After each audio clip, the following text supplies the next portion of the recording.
So I've had an idea for a podcast just recently, and I've been discussing it with Tim, and we're going to do one episode about it just today. So to start with, we're going to discuss it, talk about the pros and cons, whether it's a good idea or not. And then, because this idea is kind of an activity and a contest, we're going to actually play it out and see how it works. So let's go. All right. This is good. I'm excited about this. All right, so this idea I have dubbed trash or treasure. And it's based on a term that what's pretty common in Australia called trash and treasure, which is a thing they used to hold, they'd hold it in big car parks and things, wouldn't they? And they were big second-hand markets where everyone would set up stalls and basically just sell all their tat and stuff they didn't want anymore. Did you ever go to any trash and treasure markets? Oh, yeah. No, I lived at these things. We had, in our town, we had garage sales, actually. And I know in America they're called yard sales. Well, this is instead of having it at your house, everyone gets together and takes all their stuff to a big area and you wander through. And I have to say I love these, and I've been to many of them. So in the UK, they call them car boot sales because everybody takes their cars to a sports oval or something like that and opens the back of their car and your car boot basically, and you put a table next to your car and your car boot becomes the thing you're selling all of the items out of, your trunk, but here it's a boot. So a car boot sale. So everyone's got a name for it. Yeah, in Australia, trash and treasure is pretty familiar, but my name's called trash or treasure. And it doesn't involve yard sales, it doesn't involve car boot sales and things like that. Let me explain the idea. Basically, your two hosts or your two competitors or your two friends or your two people on the show, each separately go out to a charity store. And a charity store here in the UK at least has a reputation of being a place people donate things to, like clothing and objects they don't want anymore. It could be anything. So they become like these second-hand shops. But traditionally, because these are things people were willing to give away and didn't want to sell, they're usually considered a bit more junky and a bit more trashy, and finding nice things in these stores, it's a little bit harder to find the wheat amongst the chaff. You do still find gems, but they've got a reputation for being a bit more lowbrow. So we're not talking about lovely antique stores where everything costs hundreds and hundreds of pounds. These are trashy stores where you might find something good, but there's a lot of junk there. So second-hand stores, or they're often called thrift shops as well. Exactly. But an important part of this idea, because I want it to have a slightly noble cause to it as well, is these are charity stores. These are stores where what they're selling is supporting some kind of charity. Quite often it'll be things like cancer research or mental health, or very often hospices. A lot of the ones that we went to today that you'll find out later are supporting those kinds of charities. And I like that this idea has this sort of offshoot of supporting charity. Yeah, in Australia it's the salvos. Everyone goes to the salvos, which is supporting the work of the Salvation Army and welfare and community work. But salvo, go into the salvos, give it to the salvos if you're getting rid of something that has some value you don't want anymore. Yeah, or goodwill as well in Australia. Yeah. Is a common one too. Yeah, salvos or goodwill. Or Vinnie's. There's St. Vincent de Paul, which I think is the Catholic one, that you give it to Vinnie's, or you go to Vinnie's for some cheap clothes or something like that. Yeah. So anyway, our two people go to these stores separately with a budget, and we made our budget £30, which is about $50 equivalent. So not a tiny amount, but not a large amount either. We each had this budget. You go to the stores and you have to buy gifts, presents for the other person. Things that you think they might like, will entertain them, in the hope they might keep these things they want to have in their house or have some use for. And once our two people have done that, they come together, they give each other the gifts, they talk about them, we have a bit of fun, bit of a laugh, we talk about why we bought them, we see what the reactions are like. And then for each gift, the recipient can decide whether or not, for them, this is trash and they don't actually want to keep it, or it's treasure. And they'll say, you know what? I'm keeping that. That's going to stay in my house, or I've got some use for it, or something like that. So the idea is to buy something for the other person that you think might appeal to them sufficiently for them to keep it. You keep the treasure, and the trash, the stuff you don't want, well, I think in this case, in today's case at least, the idea that Tim and I had was maybe we'd have some fun with it, maybe sign them or something and put them on eBay. And if someone else wants them instead of us, they can bid for it on eBay, and any money we raise with the trash will also go to charity. And we've chosen the Retired Greyhound Trust here in the UK because because Tim's been here in the house for 2 weeks and Lulu doesn't take well to visitors. So the trauma we've put Lulu through will reward with some fundraising for greyhounds. I'm very grateful to Lulu, and I'm very happy to support a charity that's close to Lulu's heart. Brilliant. So this is cool because this is the first time we've kind of brought an idea fresh to the podcast and we're enacting the idea at the same time. But there is a still surprise because I've got a list of items here. I've got a collection of items and so do you, and I don't know what you've got and you don't know what I've got. So I'm looking forward to that. This is the idea that one person's trash is another person's treasure. And so I'm trying to guess what things in my pile might end up in which category for you. But so in some cases, another person's trash might also be my trash. That's right. That's right. But there's someone's trash. But it won't even become treasure just because it's been given to you by me. Surely you would treasure everything that I may have chosen specifically for you. The fact it's come from you adds some cachet, but not a sufficient amount for me necessarily to want to keep it. It's moving it up a rank or two, but maybe not enough. Let's wait and see. All right. So we've both been out and done this separately this afternoon. Before we start, how did you find the process? How did you find being thrown out amongst all these stores and having to shop for gifts for me?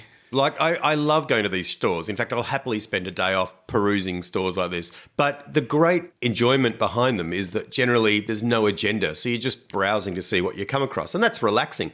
But it actually, when you go looking for something, it's like, okay, I've got to find something for this processor, for Brady and whatnot. That actually, it kind of removes some of the joy. Suddenly you're on a mission. And so suddenly you're searching and it becomes like, all the rest of shopping that happens in life, which is all hunting and, the pressure's on and frustrating.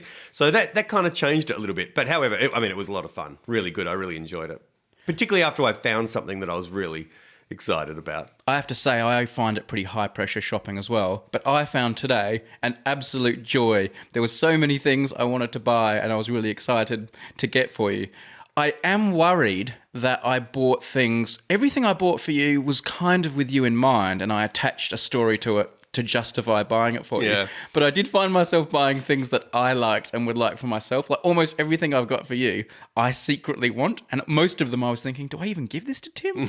Maybe I should just keep this for myself. So I'm a bit worried that you're going to want to keep them all. Well, perhaps you're in luck because I am flying home soon. And so I've only got a certain amount of room in my luggage. You may end up with some of the gold for yourself, just simply because I don't have the physical space for it. Yeah, you may end up trashing a few of the things I bought purely for space reasons. It may be that I treasure them, but I want you to be the custodian of them for a while. In other words, Brady, treasure this. I'm coming back for it one day. All right, well, let's wait and see. Shall we start? Shall we start the gift-giving ceremony? This is like Christmas, isn't it? You're deciding the order you're going to give the gifts in and things like that. And we are going to keep score, a trash versus treasure score. And because the number of items one buys might be different within your £30 budget, I guess it's just going to have to be like a percentage, a trash versus treasure percentage to decide the winner. So just to be clear, I've got a little pile on my side of the table with a blanket over it, so Brady can't see what it is, and I can't see anything from over your side. Mine are on the sofa under a blanket. Oh, right, okay. So there we go. I've got them all hidden away as well. Cool. So how about I go first with my first gift for you? All right. I'll go and get it and I'll bring it over. Are you excited? Should I close my eyes, or is this? Well, yeah, maybe close your eyes. Yeah, close your eyes. All right, my eyes are closed.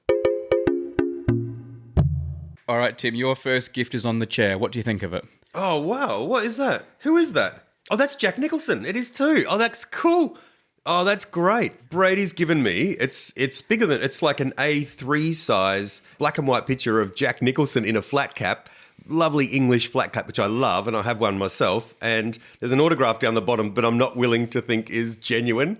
But it looks kind of official the way it's been presented. This is cool. It's not in a frame, but it is in a mat board ready for framing, and the Jack Nicholson picture is framed, and then underneath in a separate little cutout in the mat is an original autograph. Now, Tim, I did a bit of research in the shop. I Googled Jack Nicholson's signature. I looked really closely at lots and lots of samples, and I'm willing to say with 99.99% certainty that is not Jack Nicholson's signature. That looks nothing like Jack Nicholson's actual signature. Which kind of makes it all the more charming. I love it. I love that. And obviously the store knew as well because they were only selling it for $5. So I have no idea Like, was this some fake someone made and it's somehow ended up in a thrift store? I don't know. But this is a picture of Jack Nicholson with someone else's messy handwriting underneath, supposedly looking like a signature saying Jack Nicholson. That's cool. I love the picture. It's a cool black and white picture, which I love. Yeah, this is a great gift. I really like this. This is fantastic. So just as a little note to everyone listening, we're going to put pictures of all the items that you hear about today in the notes for the show, and I will also include all the pictures in the YouTube video of this show when I eventually upload it. So we'll do our best to describe them as we go, but you can also go and have a look at them in real time if you click on the links or if you just watch this on YouTube. So Tim, trash or treasure? Oh, this is treasure right out of the box. In fact, it would be even less treasure if the autograph was real for some reason. It would be like, oh, that's official merchandise. The fact that it's almost definitely not kind of makes it even cooler. But I love it. I want to know the story behind it. Like, I wonder if it's like some criminal enterprise, or what was the person doing that did that? Were they trying to make a quick buck by being naughty? Or maybe it is Jack Nicholson's signature. There are a few similarities. I don't think it is. But like, for all we know, it could be the real thing and we'll never know. We'll never know. If you're listening, Jack... and you've been to England and you've been distributing these as some sort of we've found one. I mean, this is quite common for autograph collectors to take an autograph from another source, like an autograph book, and then frame it with a separate picture to sort of create like a little more sellable piece of art. So it is possible, Jack Nicholson signed this piece of paper 10 years ago in a pub and then someone got their hands on it and framed it with a picture. But I think it's a dodgy myself. I love the fact that the signature paper is a different colour than the photo. Like it's just a piece of paper they've put with the photo and there's no resemblance between the two. There we go. There we go. Oh, that's a cool. I like the photo. I'm trying to think, how can I get this home? I don't know where it's going to fit. Is this one that you would like to keep yourself because you think it's pretty cool around the house? No, that wasn't on my list of ones to keep. It was one that I thought people might like to buy in an eBay auction if you and I signed it as well. But we can all sign it. Yeah. Wow. I know we will actually like decrease its value. But if you want to keep it, that's great. I feel like I'm on a win. I've already got my first point. I'll have a think. Look, it definitely is a treasure. I'll decide when it comes to packing as to whether it makes it home or not, and you'll be able to see. But I do like it very much. It's some of the cast of The Shining plus Tim and Brady. So all right, let's move that. That's cool. Well done, man. Good one out of the block. What made you choose it? Well, I know you like Jack Nicholson. He's a sort of actor and character that I thought would appeal to you. And the picture's a great picture of him. Like, it's just a great photo. And I liked the weirdness of, I don't know, I just saw it and thought that's just so beautifully dodgy. Like, it's dodgy, but in this sort of charming way. I don't know. I just saw it and thought I have to have that. Yeah, nice. Nice. Well done, man. Good work. Pressure's on. All right. What's your first one? Are you going to start with a good one? I've started with a good one and I'm ending with a good one and I'm going to do all my filler in between. No, okay. All right. Well, I was going to start low, but that's a good idea. I'll start with the strong one. Should I shut my eyes? Yeah, shut your eyes. Okay. Eyes are closed. Tim's going to the secret pile. Who knows what he's digging out? He's placing it on our little display chair. All right, open your eyes. There are two objects here. Okay, I'm opening now. All right, we have two vinyl records. Vinyl records are a staple of the thrift charity shop because everyone is offloading them these days. We have Yaz, Wanted, including the hits The Only Way Is Up. Do you remember we referred to The Only Way Is Up by Yaz as a possible alternative to a Donovan doubleback and a Rickroll? Okay. So I saw it there and I thought, I can't believe it. Of all of them, I was looking through and found it. And I thought, I can't believe it. Oh, nice.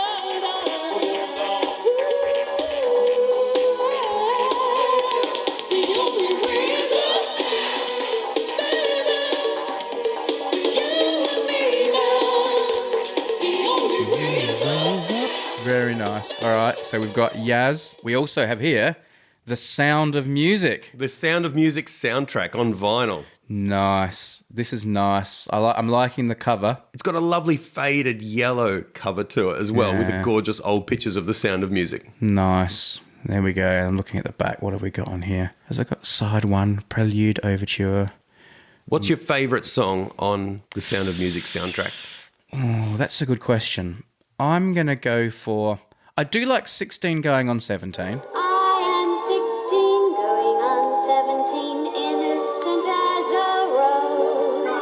I do like the Goat Herder song. A prince on the bridge of a castle, boat herd, lay, odelay. And it's a bit of a cliche, but I do like Do Re Mi as well. The first three notes just happen to be do, re, mi. I always thought that was quite clever. It is a clever song. A deer, a female deer, ray, a drop of golden sun. Yeah. Mine's Edelweiss. Edelweiss, Edelweiss, every morning you greet me. I love Edelweiss. That is a lovely song. That is a lovely song. White, clean and bright, you look happy to meet me. Very good. So what do you think, man? Yaz, The Only Way Is Up, and The Sound of Music soundtrack, 2 classic albums in the rock catalogue. What do you think? Trash. Oh, really? Both of them? Both of them? What about Yaz? Surely not Yaz. Yaz is definitely trash. The Sound of Music almost rescued you. And in fact, to be fair, if we didn't already have the Sound of Music vinyl record downstairs at the moment next to our record player, it may have saved you. Oh, you've got one. Yeah, I'm just going to go trash, but I appreciate the thoughtfulness and I enjoyed the receiving of it. But I'm not going to keep it, and I think that's what qualifies it for trash. I definitely am not going to keep Yaz. Hang on. She's got to Share and Fine Time on side 1. Side 2 has Stand Up for Your Love Rights. Man, how can you get rid of this album? Is Yaz a person or a band? I thought Yaz was a band. No, Yaz is a person. Oh, right. It's See? this girl, the only girl on the cover who's very excited. And she used to sing The Only Way Is Up, which is the only song out of any of those I've heard because it was a hit back in the 80s. All right. I can't believe you're getting rid of Yaz. You can take it if you want. Otherwise, it's going to be on eBay. We will sign the Yaz album, so you can have Yaz signed by Tim and Brady, raising money for retired greyhounds. Hi everyone, just going to take a quick break from the episode to talk about today's sponsor, Hover. Hover is the place to go for registering domain names. If you've got any kind of idea or anything you're doing, you're going to need a website and you're going to want the best possible domain for it. And the ideal place to register domains, the place I use, is Hover. Now, as a matter of fact, this very episode, you've heard me come up with an idea, my trash or treasure idea. And literally right now, I'm signing into my Hover account. So a couple of clicks, I'm in already.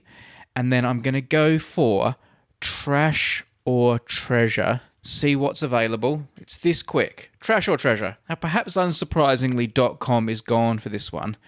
But trashortreasure.fm is among the many, many domains you can register. And .fm, the traditional domain used for podcasts, is available. Trashortreasure.fm. With one click, I can add it to my basket. And then proceed to cart. All good. Check out. One more click.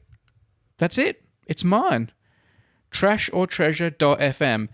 Now, I don't know if I'm going to end up making this podcast at the moment. I'm just sort of sitting on it just in case. But what I can do is I can divert that domain to another web page in the meantime if I haven't already created something. And what I have done for this episode is I have got a holding page. And on that page, I'm going to put lots of information, images, things to do with the episode you're listening to. So if you go trashortreasure.fm, you'll see I've already created the diversion. It's that simple. It's that quick. Hover is so easy to use. It's a clean system. Everything can be done in a few clicks. It's a really beautiful interface. They've got all the domains you could want, the .fm, the .com, all the typical ones, plus loads and loads of obscure ones you've probably never heard of. Of all the services I use online, Hover is the absolute top of the pile. If you've got an idea, if you need a website, or you might need a website in the future, go to hover.com/Unmade. If you use the /Unmade, that'll tell Hover you came from here, which is good, but it also means you'll get 10% off your first purchase, a 10% saving. So don't let the grass grow under your feet. If you've got a good idea, the domain might still be available, but it might go tomorrow. Don't miss your chance. Go to hover.com/Unmade, check it out. It's a pleasure to use, and you'll get 10% off your first purchase. Thank you, Hover, for supporting this episode. Now, let's get back to the present giving. All right, Tim, you can open your eyes. It's not on the chair yet. They're in my hand.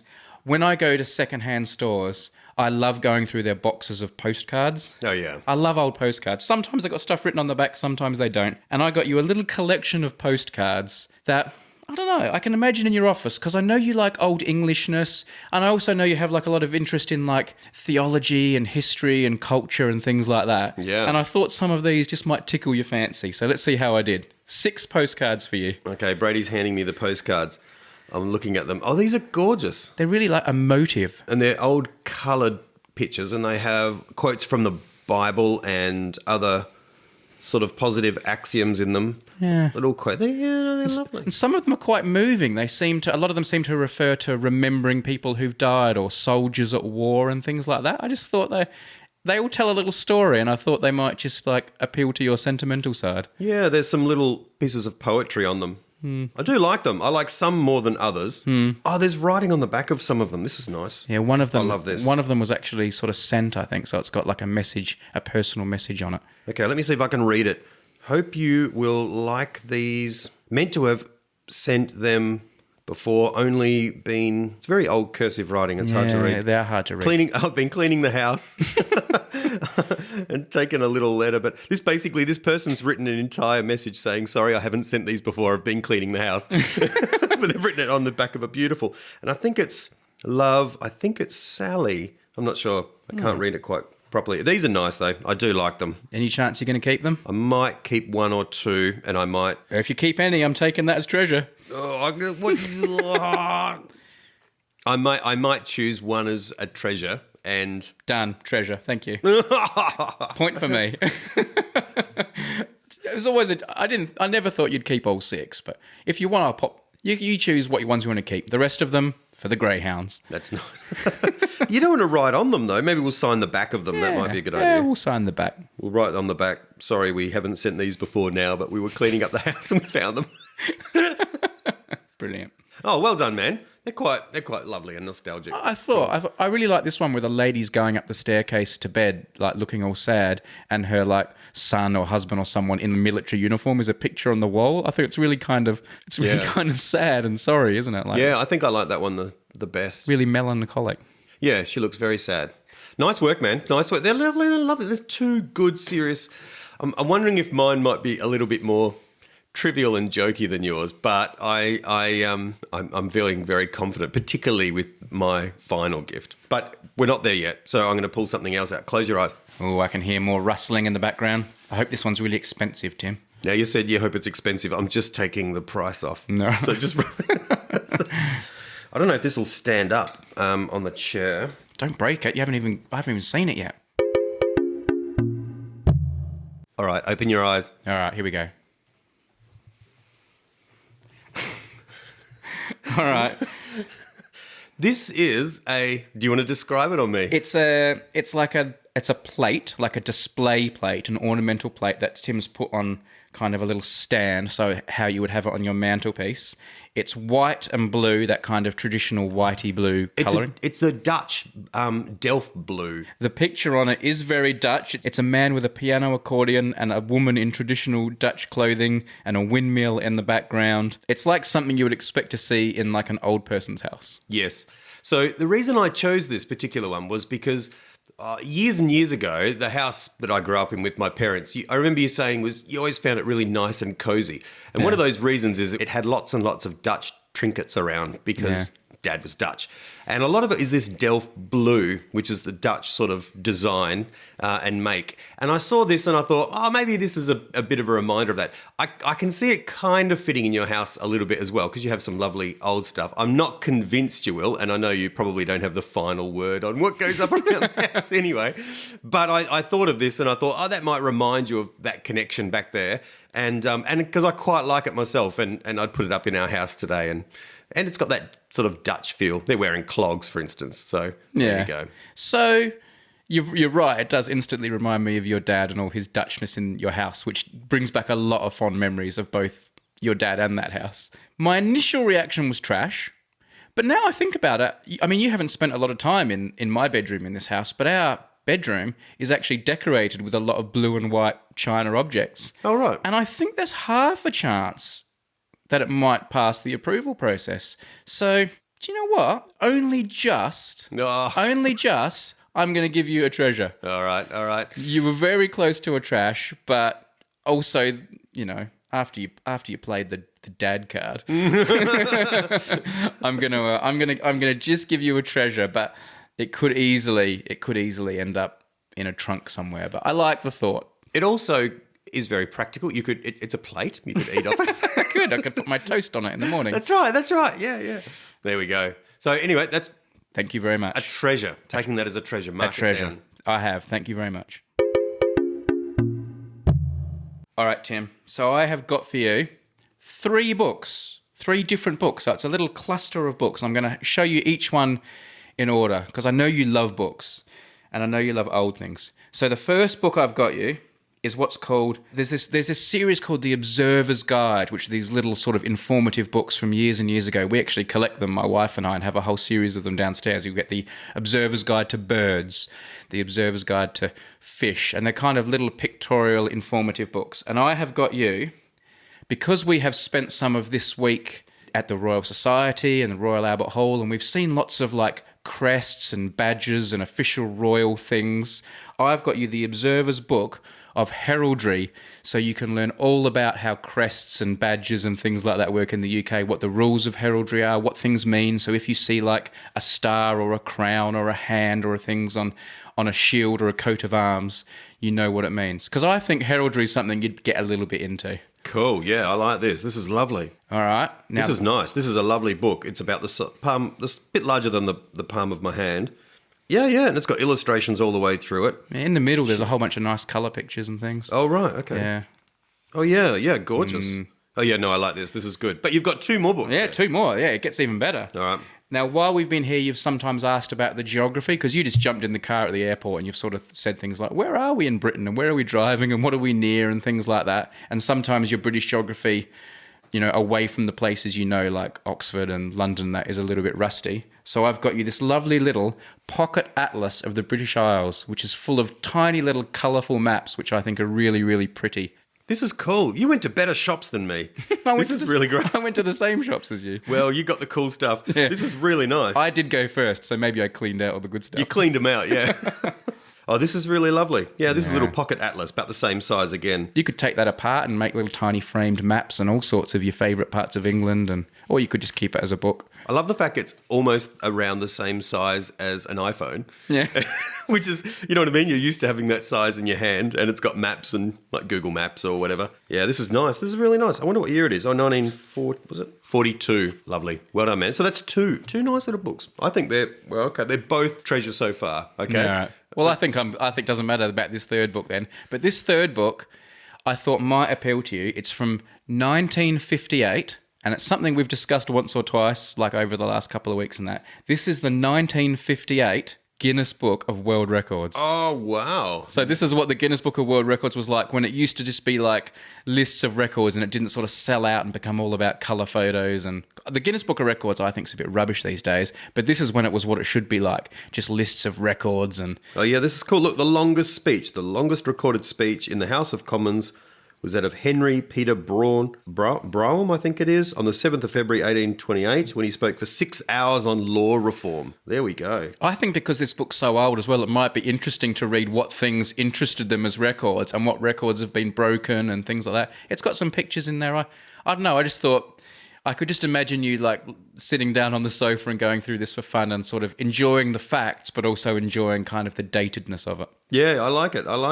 There's stuff about the moon, deepest crater on the moon, different countries. Yeah, this is nice. Well, look, as a package, they absolutely are a treasure. I like these a lot. I'm going to take them home. Thank you. Great. Very nice. Very nice, man. I have to say, I'm a little bit jealous. All 3 of them I would definitely have kept. Like I would have bought those for myself if I'd found them. Well, maybe you can. Maybe I'll share them with you. No, it's for you. We'll see when it comes to packing how the room goes. The 2 little ones might get in, and the big one might stay behind. But All right. I like this. Well done, man. Well done. You've got these are really good. I did tell you while we were doing this, I did send Tim a text saying, I am just nailing this. I'm dominating this contest. And We'll see. There's still more to come. I may yet stumble at the last hurdle. My last one is my showstopper, but it also might bring me undone. So let's see how we go. You're up anyway. It's time for another one for me. Eyes are shut. All right, my next one has a bonus gift with it, right? Okay, so I was buying one and they said, look, you've spent this amount of money, so you get something for free out of this big list. And I looked at them and I didn't want anything until I found this. And I thought, well, so this one's a bit of a stocking filler bonus. There's 2 gifts. All right. Here's the main gift. All right. Oh, this is the Jurassic Park trilogy on is it DVD? I think it's DVD. So which is part of the charm, okay? All right. So we got the first 3 Jurassic Park films on DVD. The good one and 2 rubbish ones. I forever associate Jurassic Park with you because, firstly, even I think it was before the film came out, which I remember we saw together when we were really excited about. I remember you giving me the book or recommending the book by Michael Crichton, Jurassic Park, which I read. Then I remember picking you up from work one night after you'd finished a late shift and coming down and you had The Lost World. It was like, oh, wow, a sequel, which I didn't read and I can't even remember if I saw. I think I saw. But anyway, so Jurassic World on DVD and I thought, wow, that's a bit of a, well, that in itself is a bit of a stocking filler present because it's on DVD. All right. Jurassic Park trilogy DVD. But here I have also a super rare free DVD giveaway from the Daily Telegraph on Ultimate Ashes from 2005 and the Bodyline series. This is a DVD produced by a newspaper in the UK of cricket highlights. And the 2 things that it's highlights of is the famous Bodyline Test series where England defeated Australia by using questionable tactics, but they defeated Australia. And the other thing on this DVD is the 2005 Ashes series when England also defeated Australia in one of the most memorable series ever and the cause of incredible heartbreak for all Australian cricket fans. So I'm going to put them down as trash. Yeah, fair enough. The DVD of Jurassic Park, 2 films I don't like and 1 that I do like. Yeah. But on a DVD, and some cricket series that I would rather not be reminded of. So they're going to be going for the Greyhounds. Well, I mean, I don't think the Daily Telegraph would have made too many of those DVDs. I think they'd be quite rare. Surely 1 in every million copies. This would be a special giveaway. Very nice. So there we go. Anyway, they were there, and I couldn't pass it up. I appreciate the thought and sentimentality. Let me get another one for you. Free to me, and then free to you, and then free back to the back to the listeners. Now, I mentioned that vinyl is a staple of the thrift store, of the charity shop. And I couldn't go into one of these shops without buying some vinyl for Tim because he is such a lover of music and pop culture. So I've got you 3 pieces of vinyl. Wow. 2 that I don't think will float your boat, and I've got them just for a laugh. And the last one I think is going to tickle your fancy, but for a reason you might not expect. Pressure's on to have something better than Yaz. I don't know, we'll see.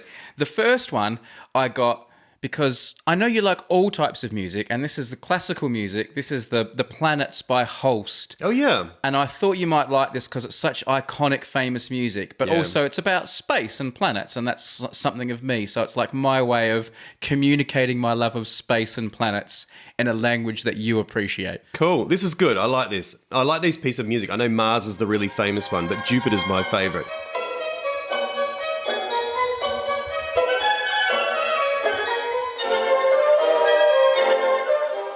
But I haven't listened to it for ages, and I definitely don't have it on vinyl. All right. So this is cool. And it's space, so it's connection with you. Yeah. Yeah, all right. So there's one. That's nice. I like that. The next one is just to remind us of the week we've had together, because during this week we've talked about Wholesome, and we've made the Wholesome episode of our podcast, and we've talked a lot about Enid Blyton. So here I have, on vinyl, some Enid Blyton happy bedtime stories. Oh, that's fantastic. So this is like audiobooks before they're audiobooks. This is Enid Blyton books being read and recorded on vinyl. That's great. Look at this side one, number 3. The toys go to the seaside. Is there any more Enid Blyton? Oh, that's nasty, that one. Yeah. That's cool. This story is called The Toys Go to the Seaside.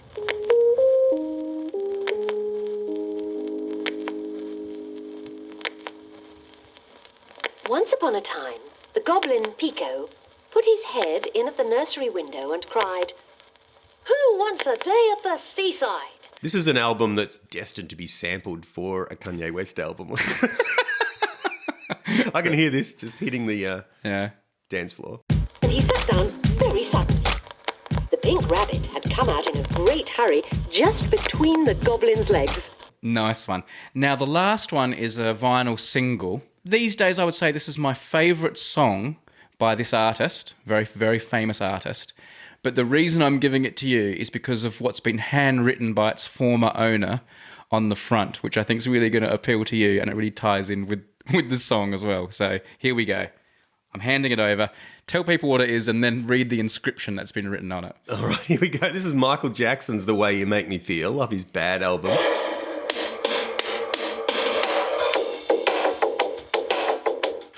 And it says here in pen, "To my very special man, Mr. 1988, happy birthday, my love, and happy new year. I will always be in love with you, my darling Jay."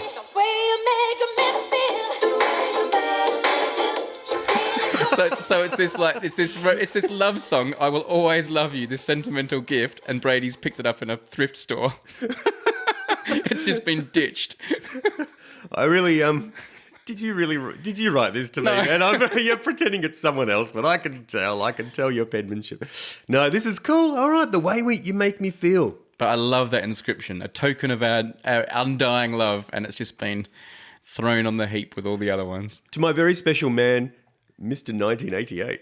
I know. I wonder what happened in 1988. It was. And then Mr. 1989 came along, and this was sent to the thrift shop. There we go. I wonder what side B is. So if The Way You Make Me Feel, what did he put as Speed Demon or something? No. It's an instrumental version on side B.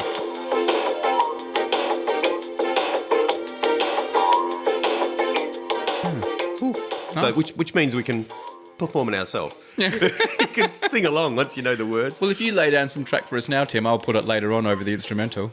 Well, we might just hold off on that for a little while. That'll be the first time in 2 weeks you haven't been singing at the top of your lungs in this house. Oh, I do love You do like belting out a bit of a song as you're walking around, don't you? Oh, yeah. Well, everyone loves it. You love it. The neighbours love it. The fans love it. You definitely have a better singing voice than me, I'll give you that. So the big LPs, I'm not sure we'll make it home just because of space. This one I might take home because of the heartwarming message that you've vicariously given to me. You can take it home and just imagine what Mr. 1988 got up to. But all of them, I'm going to call them treasure because I'm going to treasure one piece of it, even though we might put on eBay the other two. But I think this is my favourite Michael Jackson album, actually, Bad. I think that was just probably because of my age. I remember Thriller being on the news when it came out and all that stuff. But I think Bad's is my favourite album of his. All right, we're getting near the end. Is it one more each from each of us? One more each. This is my piece de resistance, right? All right. This will make a little bit of noise, and I want to make noise when I get it over here, not beforehand, so it has a bit of an impact, okay? So this is a bit of a one that I hope you really treasure because I think it's pretty exciting myself. All right. Ooh. It's a massive box of Lego.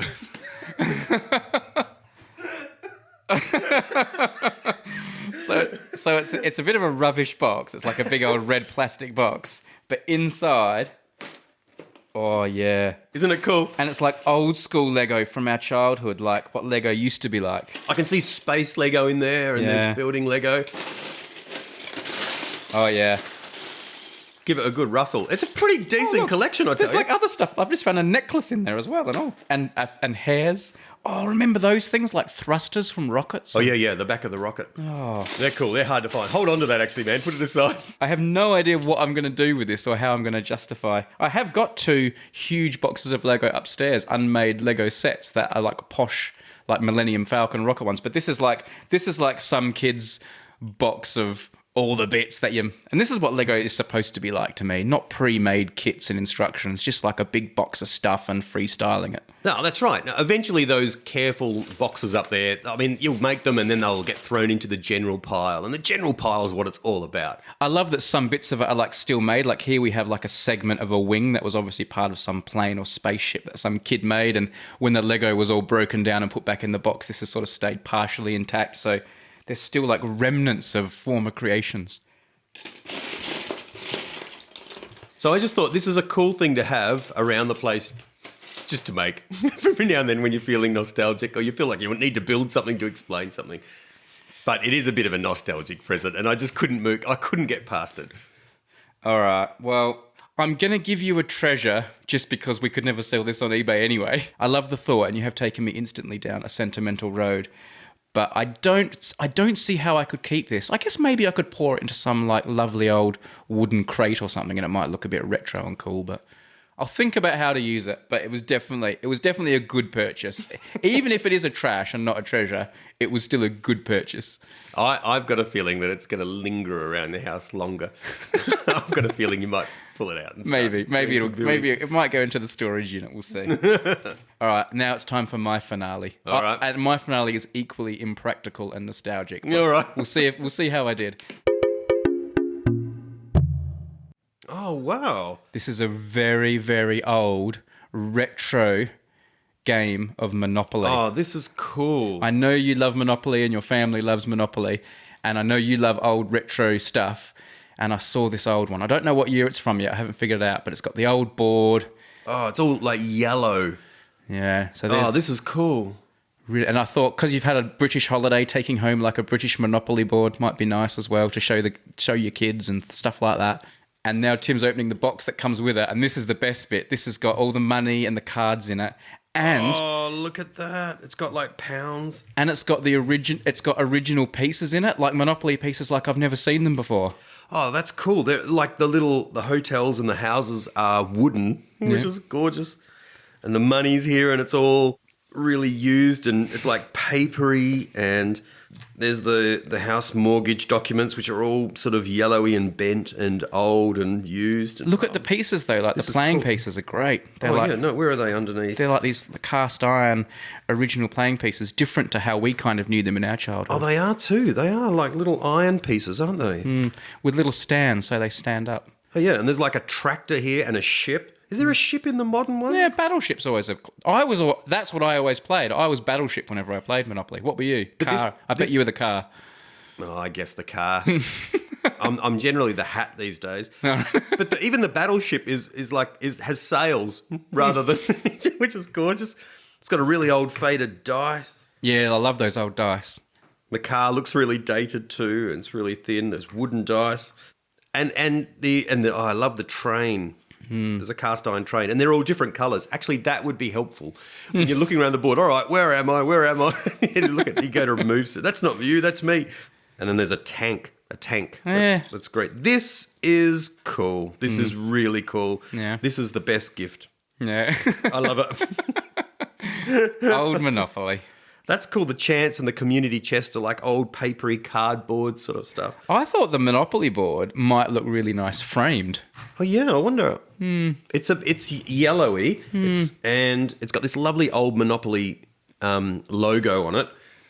Manufactured in Great Britain by John Waddington Limited. Can you see a year on there at all? Or? No. What about in the instruction? See the original instructions are there too. Maybe there's a year there somewhere. Oh, lovely folded instructions. They're in good condition, really. We could find out when it was. I imagine it's been sold from this company to one of the larger toy manufacturers, and we can find out when that happened, and knowing that it was before then. How am I going to get this home? Maybe we'll have to post it back to you or something. Yeah. Let me just have a look here at the history. Do you know what's here? There's instructions for a different game. So there's the proper instructions for the full game, and then it says rules for playing the new short game, which has new rules. It's like a different version. Before commencing, the players stipulate the time at which the game shall end, and at the end of the game, the richest player is the winner. So this is like on the clock version. At the start of the game, the banker shuffles the title deed cards, and having cut them, he deals 2 cards to each player. So you're well on your way with property all from the start. Okay. Oh, that's cool. This is a different version for short playing. That's handy, actually. All right. So there we go. I take it I've got a treasure here then. Nah. Yes, very much so. This is a really lovely gift. There you go. I really love it. I really treasure it. Super. Oh, I'm really glad. So there we go. We've had, I'm 5 from 5. Are you really? Yeah. Oh, that's ridiculous. Yeah, I knew Well I'd nailed done. it. I knew I'd nailed it. You had. And I felt frustrated towards the end. I thought I haven't got anything and thought a couple of things would be maybe cute and a bit funny, but maybe didn't pay off. There we go. And Tim, you're I think Tim was 2 and 2, but he did well. You played well. But, Thanks, man. but I think you were up against a master of antique shopping, to be honest. So this is a podcast idea that demonstrates what you know about the other person. So you can have discussions about, why you got it, and then also about the objects themselves, which can be of interest, a bit like the Antiques Roadshow kind of idea, talking about them. But to be honest, the things that you found elevated beyond, like it's like you've gone to an antique store, you've gone to a thrift shop and found antique kinds of things, which is really, really cool. Well, there are always good gems to be found in these shops, and you're supporting local charities a lot of the time as well. So I think it's well worth doing. As I said, some of the objects that are either been trashed or Tim can't take home or things like that, we're going to have a little eBay auction going to raise money for retired greyhounds, like Lulu, who is a retired greyhound. So you can keep an eye on kind of show notes and social media, and we'll keep you all informed about what we're doing. Tim, this was good fun. Thank you for my gifts. Well played, and Thank you, man. This is a good idea. Yeah. Firstly, because it's not just a podcast, but you get cool stuff, and you get to give cool stuff, and you get to spend time looking around in thrift shops. But can you imagine if this became, imagine if this was like a big deal. This was like a big famous podcast. Can you imagine like famous people doing it? Like you would send, Jay-Z and Beyonce out to go and buy things from charity stores, cheap things for each other. It's kind of a how well do you know the other person, and it's a different way into finding their stories and the relationships between them, like we've discussed the relationships between us and things like that. It's a really it's another way into telling people's stories, and that's what good podcasts are always about. It's true, you could have 2 gifts. One gift that reflects me, that I want you to have, and one gift that I just think you really want to have. And you know what I mean? There's a sense of getting to know you and sharing that happens all the way through. Shall we play Monopoly? Oh, we haven't got time, really. I'm not very good at Monopoly either. And we haven't got a hat for you to be. There is a short Monopoly, the new rules for the short game. The new rules from like the 1940s or whenever this box is from. Well, those rules have dropped out. I don't know anything about an abbreviated version of the game. Oh, yeah, you're going to have to read them.